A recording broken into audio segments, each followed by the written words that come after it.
one of those. So when we go to the credit, because the credit is a big, huge factor today.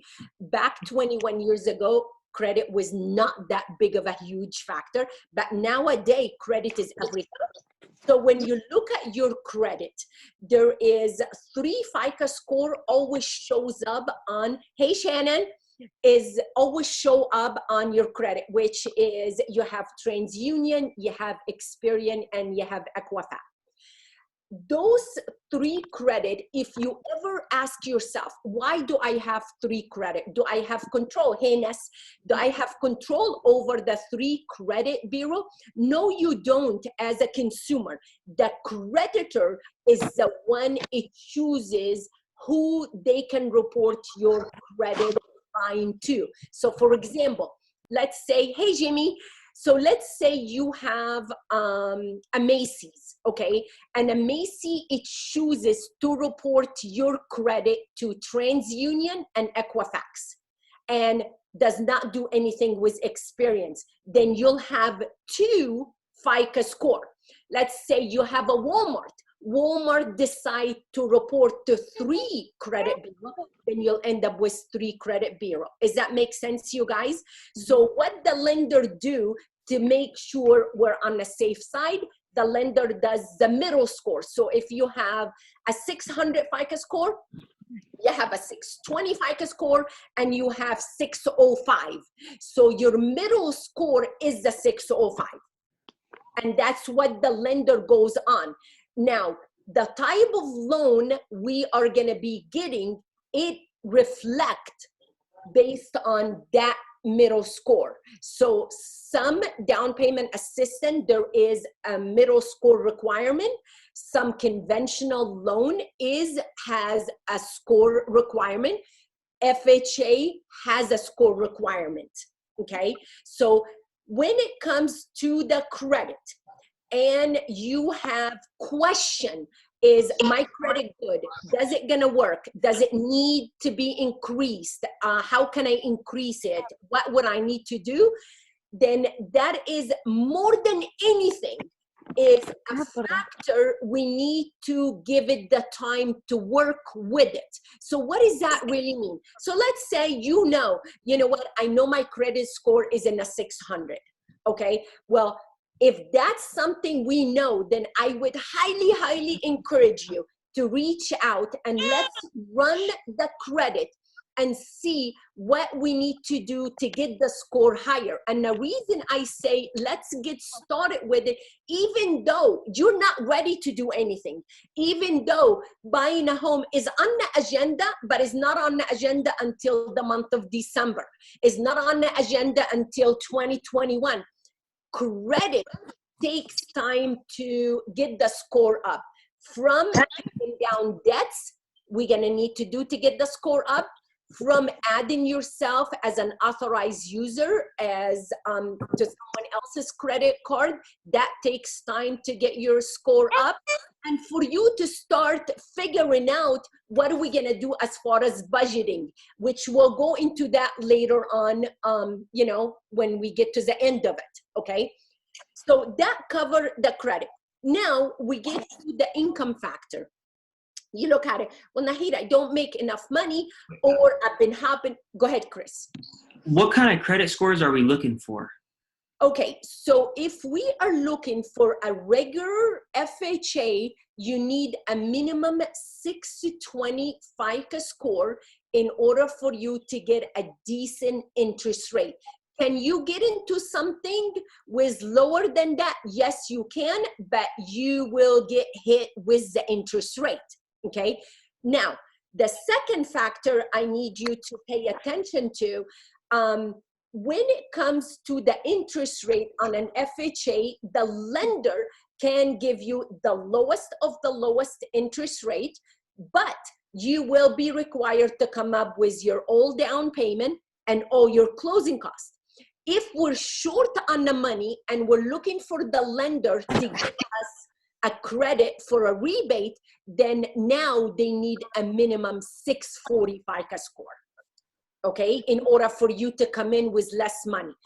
if we are doing a down payment assistance program, then they need a 660 FICO score. That is the CALHFA.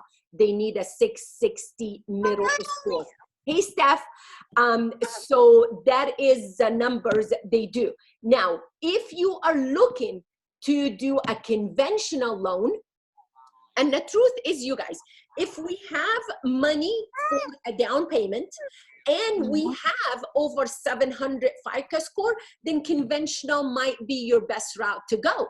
Okay, and the reason it might be your best route to go because the PMI is a private mortgage insurance, gets added to your loan regardless of your FICO score because of the fact you're only putting a 5% down. That PMI will walk away if you are putting 20% down. Okay, now when you do FHA, the PMI is on it for life unless you are gonna be later refinancing and going conventional and you remove the PMI. Okay, so with the conventional loan, you guys, they have tiers. So what is the tiers? They have 700. Hey, they have 700 to 719 is one score, which is will give you the highest interest rate. 720 to 739 will give you a better interest rate. 740 and over will give you the best interest rate. Okay. I have a question. Sure. You mentioned FHA and then you mentioned down payment assistance. Hang on. Okay, thank you. Thank you for muting. Appreciate you. Go ahead, yes.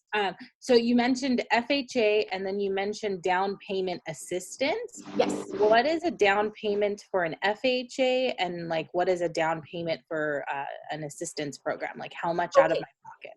So the FHA is a 3.5% down payment and you have the closing cost on the top of that. Okay. Now, with the closing cost is back in the old days, in Annie's days, we could ask the seller to pay closing costs. Nowadays, don't dare you do that because your offer will not even be looked at, to be truthfully honest with you. So now you have a down payment and you have your closing costs. You always had a down payment and closing costs. When we do the CALHFA, which is the down payment assistant, now it used to be they give you 3% for down payment, 3% for closing costs, and both of them a silent second. We gotta pay the money back when we refinance the house or when we sell the house down the road. Now they cap that to $10,000. So now out of your pocket will be approximately 2% as your down payment. The interest rate though on the CALHFA, you guys, hey Nini, is amazing. It's 3.25. I mean, that is dirty cheap, you guys. So it is a great interest rate. Now, you're gonna say, but Nahid, it's gonna stay like that. No, it's not. No, it's not. Because our market, our everything is happening. Hey, Lashanda, everything is happening around us is indication of the government is trying to boost the economy, to make everything keep going, and they're doing the best they can. Once everything goes back to normal, you guys, then we're back to normal interest rate. And normal interest rate, and Nanny will tell you, is 4.5, 5, 5.5. That was the norm back in the days, you guys. 6% was like, yay, that was a great interest rate. Nowadays, we have 3.25 and we go, oh, we couldn't get it any lower? Not, so that is the interest rate on the CALHFA today, which is amazing interest rate. So, so that kind of cover as far as, the credit and a little bit of the down payment. Now, when we get to the income, you guys, a lot of people are under the assumption of you have to be on same job for 2 years. No, that is the wrong assumption. You need to have a job consistent for 2 years, but it does not have to be the same company. It does not have to be the same employer, as long as you have a consistent of 2 years. Okay. Now, when you are, so for example, let's say you are an hourly employee and you get overtime. Okay. If your overtime has been consistent, then amazing. The lender will average that, and that will be an income. Let's say you are a bonus, an hourly plus bonus. The bonus will be average if you've been getting the bonus for the last couple of years. Let's say you're on salary, then of course the whole salary will be used. Let's say you are taking care of a family member or a friend, and you get what's the name of that income? HSS. That is an income you can use. Let's say you are a foster parent and you don't do income tax. Well, guess what? That foster income can be your income to be able to use to buy a home. Let's say you have a retirement income. That income will be the one to be used for your qualification. Now, let's say you go into and you say, can I use a cosigner? By all means, you can use a cosigner on the FHA, and that person does not need to be a first-time buyer. They can own a home and still be able to co-sign for you. They can be a mom, a dad, you know, a brother, a sister, a cousin. Go ahead, Chris, you have a question. Will you explain what a cosigner is? Okay, so the cosigner, you guys, as much as people would want to think is a small matter, no, it's not. It is huge, because basically the cosigner is responsible for that mortgage as much as you are responsible for that mortgage. So what does that really mean? That means is, God forbid you make a late payment on that mortgage, that cosigner is credit gonna get hit as much as your credit gonna get hit. So when people say, I am really hesitant to cosign, they really have a valid reason, you guys. And you really have to be able and willing to show them, hey, I need you to co-sign not because my credit is bad. I need you to co-sign because my income is not sufficient. Because some people, they have side jobs, but the side jobs is not on the income tax. A lot of people, they do side jobs, and that side job is not on the income tax, but you really truly feel I can do this. Or some people has family member, and the family member, hey Linda, and the family member is not, let's say, is not on legal W-2s. So you cannot use the income to qualify, but they are supporting that household. They are making contribution to that mortgage payment or to the rent you're getting. Or you have a grandma, she's on Social Security. There is a difference. You have a Social Security, you have SSI. SSI is given to the people, the older people came to United States and they did not work, okay? When you are on SSI, then for you to co-sign is usually not recommended, okay? And the reason is not recommended because of they may cut off their Social Security for a reason or another, okay? So if the person is on SSI, you need to have them call SSI and make sure they are able to help you to co-sign.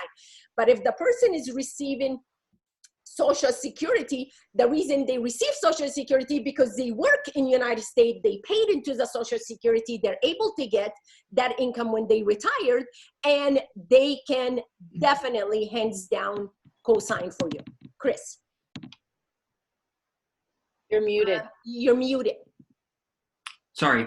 If somebody is co-signing for or you, Yes. does that mean that they own the house too?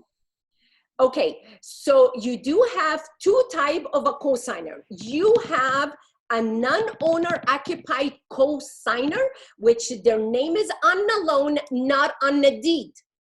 Okay, so you're controlling them, because if you made a bad payment, your credit go bad, their credit go bad. But when it's time for you to sell the house, refinance, whatever, you don't need their signature. Okay, now the other cosigner is the one is owner occupied with you, and you became one. So when you need to refinance, they have to sign.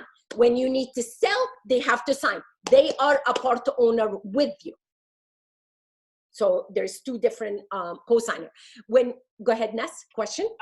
So if someone cosigns for me and they don't own a house yet and they want to buy a house, will they qualify for purchasing FHA as well?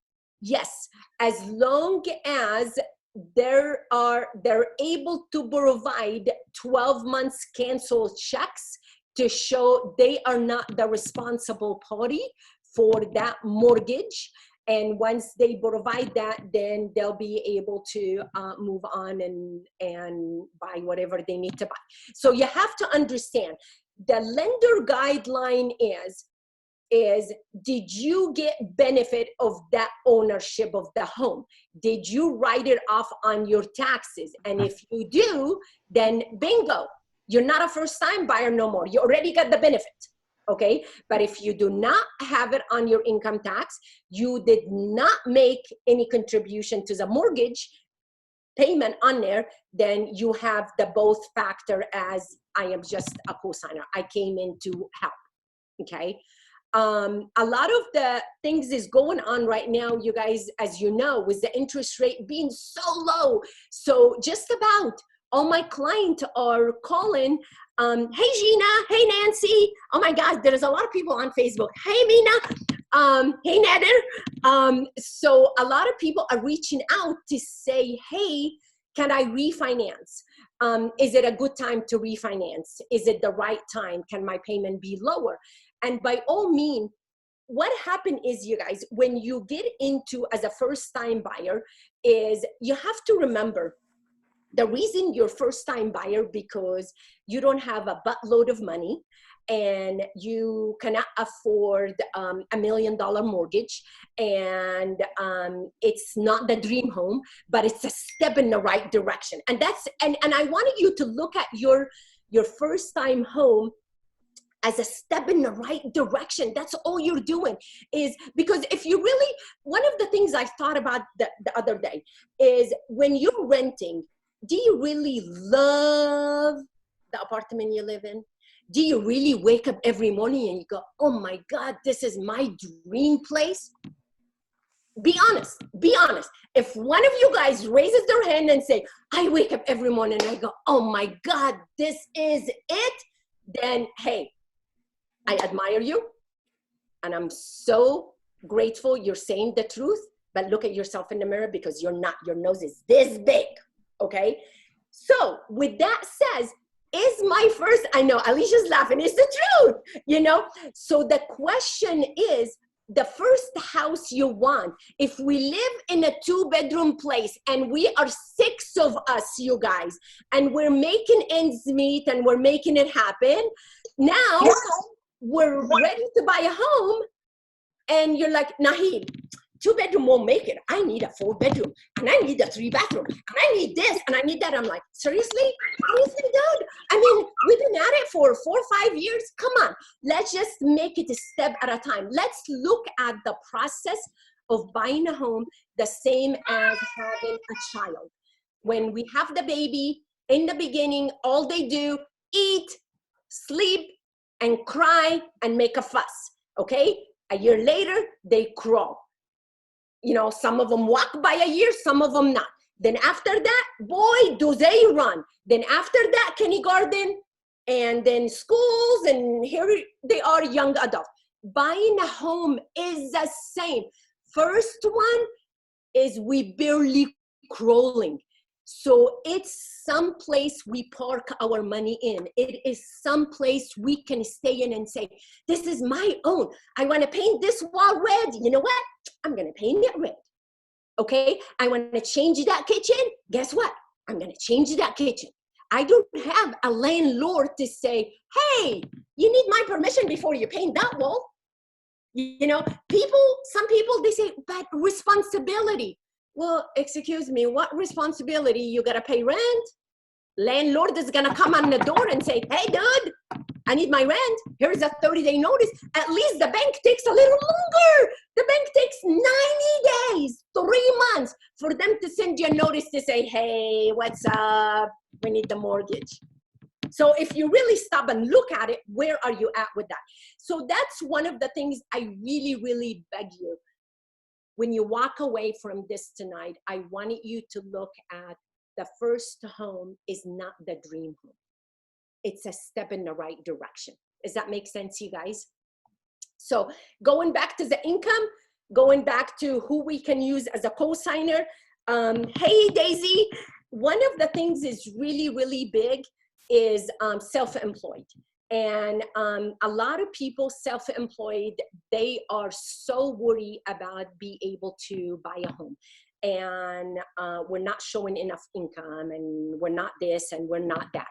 And the truth is, when it comes to self-employed, you guys, is you really literally have to think 2 years prior to you buying a home to get yourself set up to be able to purchase a home when you are self-employed. Because on a self-employed, the lender will average your 2-year income tax on an FHA, unless you are going to do a conventional loan and your FICO score is over the 700, then the lender can be able to get you with 1 year income tax. So self-employed, I beg you, think 2 years ahead. So I am in 2020 and I want to buy a house in 2022. Then let's meet with Nahid in 2020 and we figure out what we need to do in 2021 and 2022 so we can be able to do a home in 2022. If we are blessed and having money, because self-employed, we tend to have more money and we're able to do conventional, then, and you're looking at 2021, then we need to meet with Nahid 2020 so we can do what we need to do in 2021 in order for you to be able to buy a home in 2021. Does that make sense, you guys? The third one is the down payment, which we covered a few of that. So you do have on an FHA, your down payment is at 3.5%. If you're gonna do the CALHFA, the down payment is 2%. Now, when you guys go and you have, hey Ashraf, when you go to, like you have the lender and the lender give you one number and then another lender give you another number and another lender give you another number and it's like, wait, what is it? What is it? What is the credit union giving me? What is Chase giving me? What's, you know, a mortgage company giving me? So you got to remember on an FHA, they do have a guideline, but it's like anything else in life is it has, what do you call it? You have a speed limit. So all of us drive on the same road and the road said 35, okay? And some of us is a little heavy on the foot and you go 40 and some go 50 until somebody catch me, okay? And some person just stick on the 35, okay? This is the same with the lending institution. So FHA has a guideline, but then the back end, the investor, the one those lenders send the loan to, has their own layover of what is acceptable, what is not. For example, credit union. Credit union does not sell their loans to any secondary market. Credit union, all their money is their employees. The one are putting into the credit union. Okay, so they cannot afford one employee not making their mortgage payment. Cannot, any of their client, because it's their own money. So when credit union does not give you that much to qualify for, because they looking ahead, wait, I gotta be very, very conservative. Does that make sense, you guys? So credit union is one of those. We'll never do a short sale. We'll never forgive anything because it is all their client, okay? Chris, question. With an FHA loan or a CALHFA loan, any first-time buyer assistance programs, we get to use them one time and never again, or are you able to reuse them after a certain period of time? Actually, it is an amazing question. Thank you for asking it. On an FHA is owner occupied. So when you have a property and you are going to live in it, then FHA you can use. Now, you say, I live in, let's say, the city of Carson, okay? And I actually had a client almost in Gardena, I believe. And they owned the home in Gardena and it was an FHA loan. And then the husband got a job transfer as far as his job, and it was all the way in Palm Springs, which it was 100 miles. So FHA indicates 100 miles is too far for you to commute every day, and they are allowed to do another FHA 100 miles away, okay? As a first-time buyer, down payment assistant, you guys, the way they look at the description of a first-time buyer is a 3 years of ownership on your income tax. So if you claimed a home in 2010, 11, 12, then you sold it and you have nothing in 13, 14, 15, in 2016, you can be a down payment assistant program again and borrow down payment assistant program again. So you have to show 3 years with no ownership. Regardless, you owned the home 10 years ago, you owned the home 20 years ago, you owned the home 5 years ago. Is that answer the question? Thank you. You're welcome. So now that would, one of the things I wanted to really go over with you guys, and I really hope I'm not taking a whole lot of time from you, and I hope you're enjoying what you're able to, the knowledge you're getting, is budget. And excuse me. And with the budget, you guys, is I'll share a funny story with you. When I came to the state 40 years ago, we did not have, we did have an ATM, but not every place takes an ATM as it is right now. So I have a very, very challenging time when I see my children walking around, not a dollar, and it's not just my children, it's really everybody not having cash on their hand because all they're doing is a swipe, swipe, swipe, swipe. And I look at it and I go, do you have any idea at the end of the day, how much did you swipe? How about at the end of the month? I'm like, wait. Are you kidding me? No, it's just, it comes a statement and we're gonna pay a statement. I'm like, seriously? So the way I grew up is you get paid, you have cash, and you use that cash. Once you use the cash, you're done. But everything around us 40 years ago supported that model. So you couldn't go to McDonald's and just say, here is a swipe. It didn't have it. You couldn't go to the gas station and say a swipe, okay? So I will say thanks to marketing, or I really don't know, but it is a model of marketing the way we live life now, because that is made it so easy for you to use that swipe. And when you use the swipe, you really don't have a way of knowing what your budgets are, because there's not knowing what it is. So one of the things I do was all my client, and as crazy as that sounds, is we actually sit down with a pencil and piece of paper and we figure out what bills do we have. And just like any book says, pay yourself first. You go to work, you work 40 hours, a week, you work, zillion hours. And at the end, you did not get paid. And the reason you did not get paid because the rent got paid, the car payment got paid, the food got paid, the utility got paid, but you did not get paid because there is nothing really went into your saving account.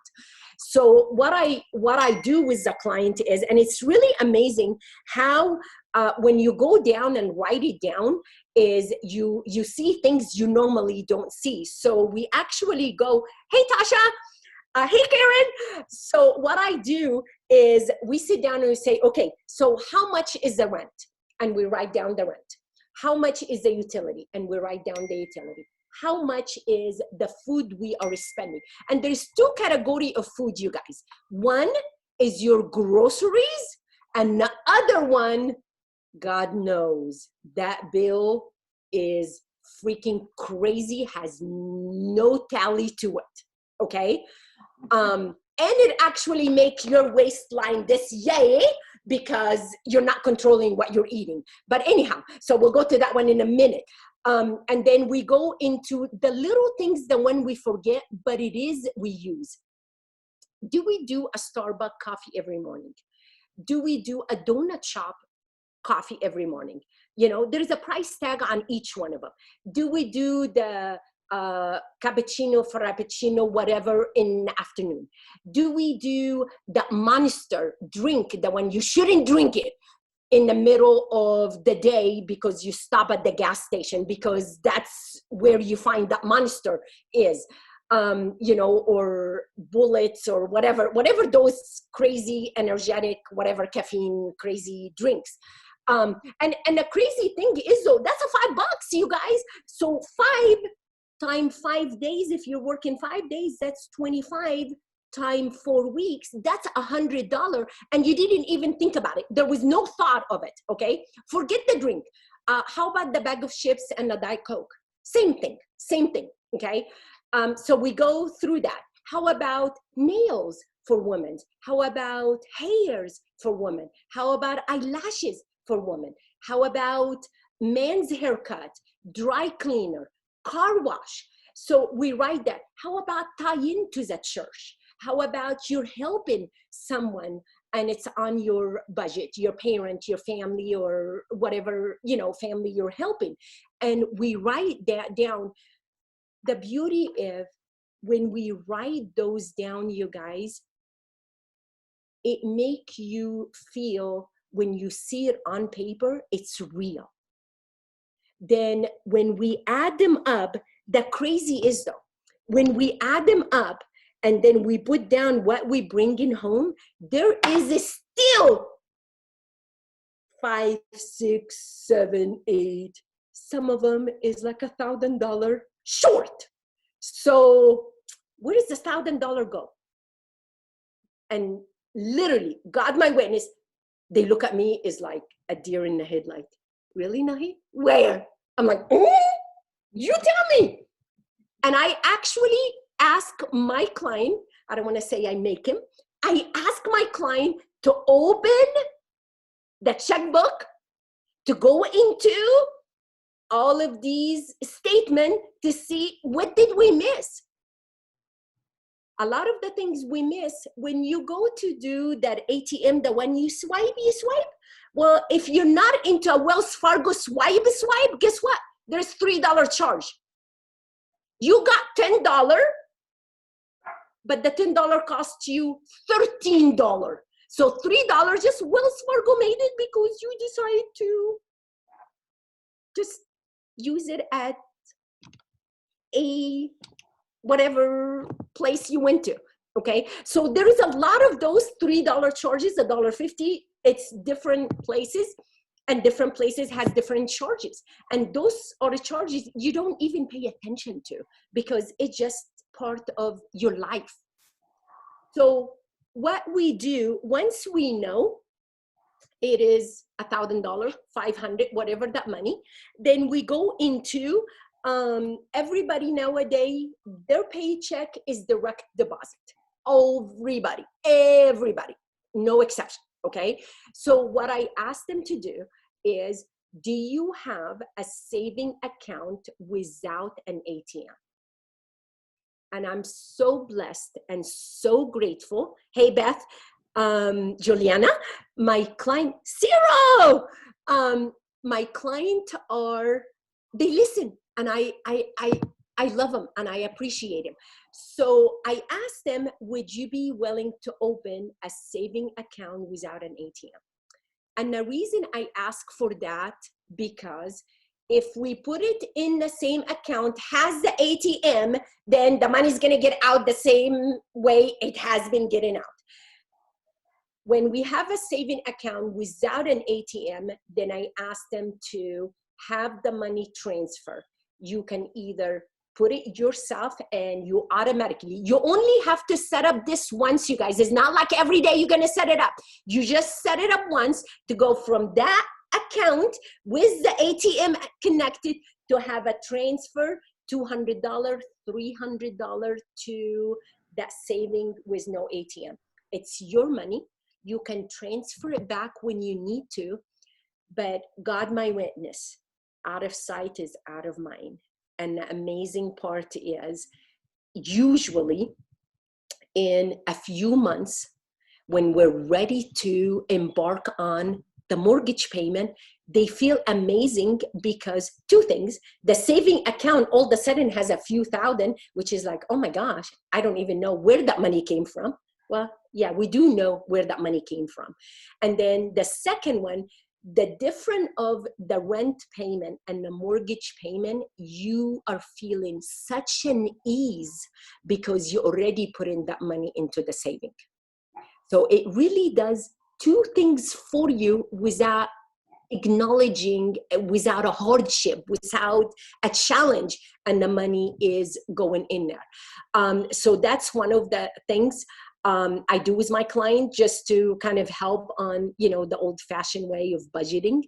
One of the things I learned from David Ramsey, I'm not sure if you guys, any of you heard of David Ramsey. He's really big on paying bills and financial. So the way he says is, let's say you have 4 credit cards, and the outgoing on those 4 credit cards is $200 a month. So what you do, you're gonna concentrate on the credit card, the one it has the least amount to pay it off. So say it's a $300, so you're concentrating on paying off that $300 balance, and then you end up having only 3 credit cards. Well, even though you have a 3 credit card left, so your minimum payment would be now, instead of $100, is gonna be $80. He says, no, you still take the same $100 and you apply it to the other 3 credit card, and you're choosing the other one with the higher payment again, as far as your balance, so you can pay off that. And then you just go down the line 1 credit card at a time. And then before you know it, because you got to remember, you guys making the same amount of money. So not by paying 1 credit card off, then that money you should be just go splurging and go, outing with it. No. That money would be going into the saving. And then at the end of it, you feel good because you don't have that much of bills left, and then you have money going into your saving. Is that make sense, you guys? You understand how does that work? Yes. So honestly, I don't know if anyone has any question. Did I cover, Chris? What are you seeing now day to day in the real estate market for people that are nervous or scared, that want to participate, buyers, sellers? What are you seeing with everything happening right now? Okay, so great question. So you have 2 different clienteles on the market right now. You have the one that fear took over, And they literally, you guys, not leaving the house, not doing anything, and life is stopped. And I respect that. I totally understand, okay? You have the other side of the client is they are, you know what? This is the best time. This is the best interest rate. I am out there. I'm going to go make my dream happen. And as crazy as that sound, you guys, there is multiple offers on homes. And regardless, if the house is a fixer-upper, there is 20-some plus offer on fixer-upper, all cash. And there is the house, the one is fixed up and is perfect for first-time buyer. We had one today. We called on in the city of Pico Rivera, and I think they said they had 8 offer. And all of that, the house is listed at $479,900. They have offer in the 500 range, you guys, in this market. And the house came up on the market the day before yesterday. You have the same thing on the seller's side, you guys. You have some seller are really scared and they just shut down, and I respect that. You have the other side of the seller to say, you know what, this is the perfect time because I don't have so many competition. Now, does the way I do business and my team do business is different? Yes, and yes, and yes, because safety is our main concern. So there is a lot more steps we do nowadays, you guys. From we call to find out if the house is available. We'll see if there is a virtual tour. We'll see if there is a picture. Then if these fit and if a client likes all of this, then they have to sign a disclaimer to say, I understand what risk I'm putting myself and my life to. I signed the same disclaimer to let that seller and let that realtor know I am taking a risk. And of course, we wear the mask, we wear the gloves, we have the hand sanitizer, we have the wipes, because this is a time we all have to be safe to one another. We all. I have a box of gloves with me, so when I go, if my client don't have it, here's a glove. Yeah, you know, because that's my main concern, is I want to make sure they are safe. And that's huge, huge, huge. Chris. Have you seen other parts of the transaction that's all virtual now, like beyond seeing it at the beginning? And even in that situation, have you? Yes. So, so there is area, you guys, like the city of LA. The city of LA will not permit you to see the home as a buyer. So the only way, and we done this on our transaction, is we virtual tour, picture, look good, they drive by the area, they love it. Then we talk to the realtor what we need to do to make it happen. Then we physically have to submit an offer. So this is not playing games, you guys. This is in writing. We submit an offer.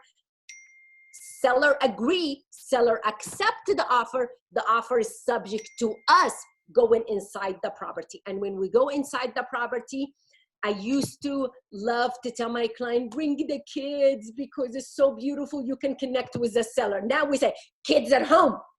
Kids don't even come. And if they do come, kids stays in the car. And I stay by the car so the kids cannot get out of the car.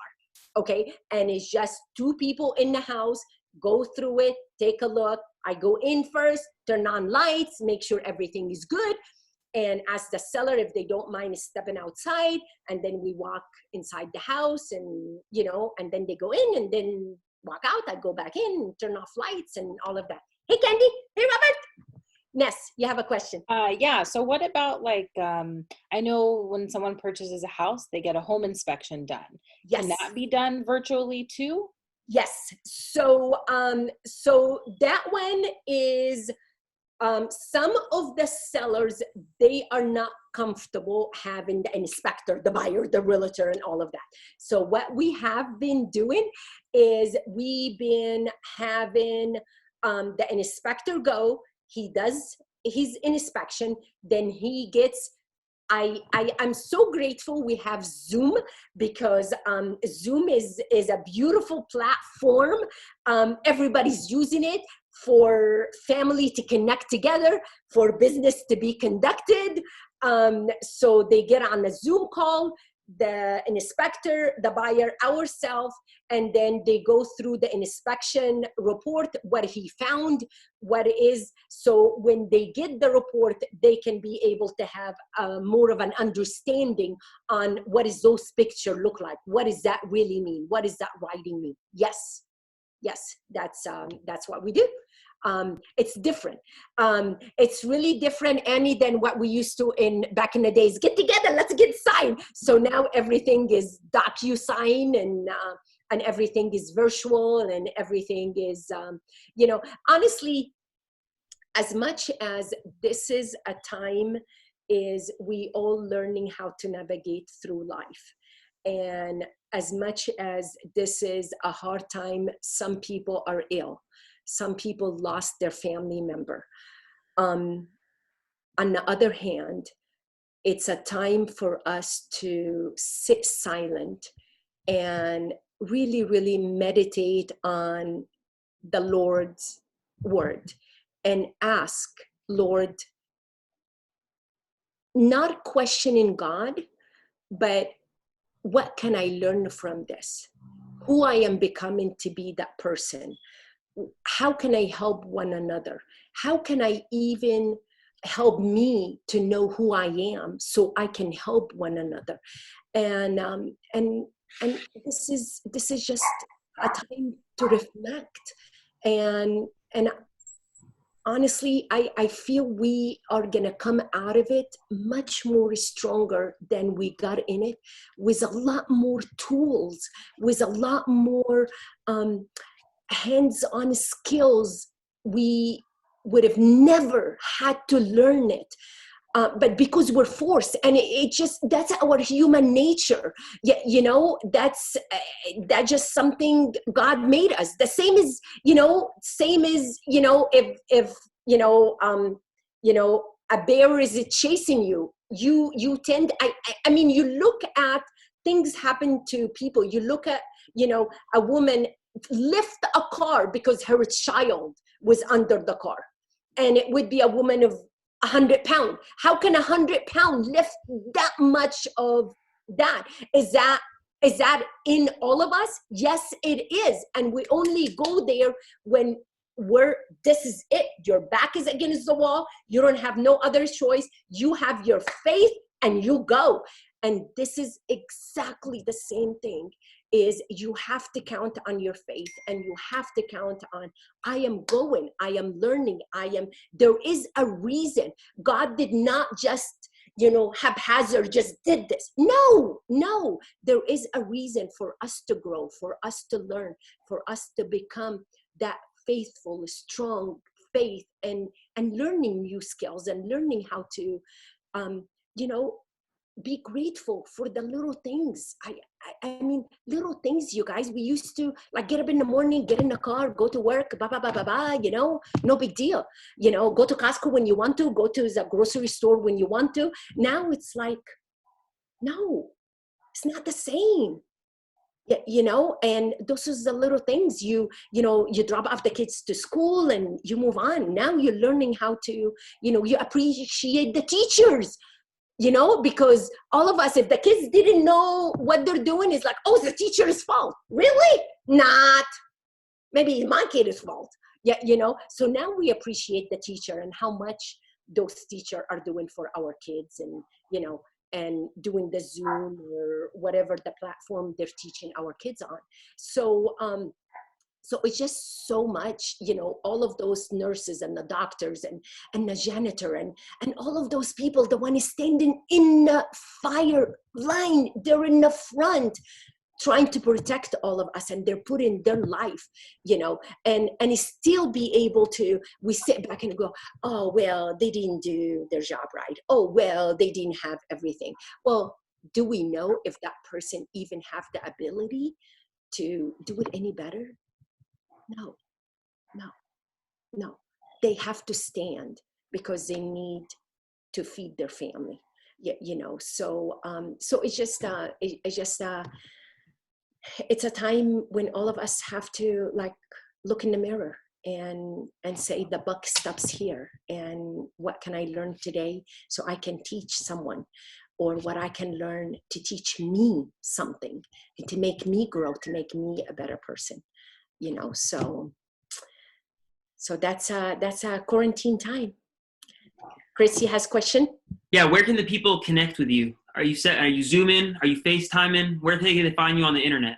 Okay, so you guys can find me, and I'm so grateful. I have a huge village behind me, and a huge team is making me look amazing. You can find me on Instagram. You can find me on Facebook.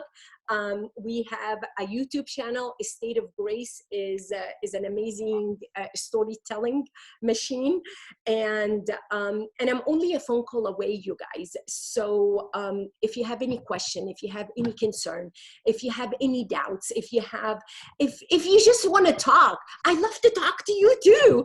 And honestly, I was sharing with my team the other day, is like, I'm asking my client, can I FaceTime you? Can I Zoom you? Because I want that connection. It's crazy.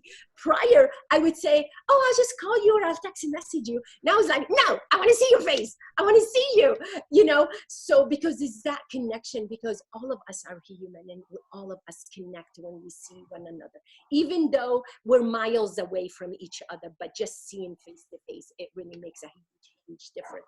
And it's the same for our loved one, you guys. If you make a phone call to someone, try to see if you can FaceTime. Try to see if they can Zoom. A lot of people, I really didn't know what Zoom is, and all of us are learning it together. And it's just a beautiful tool.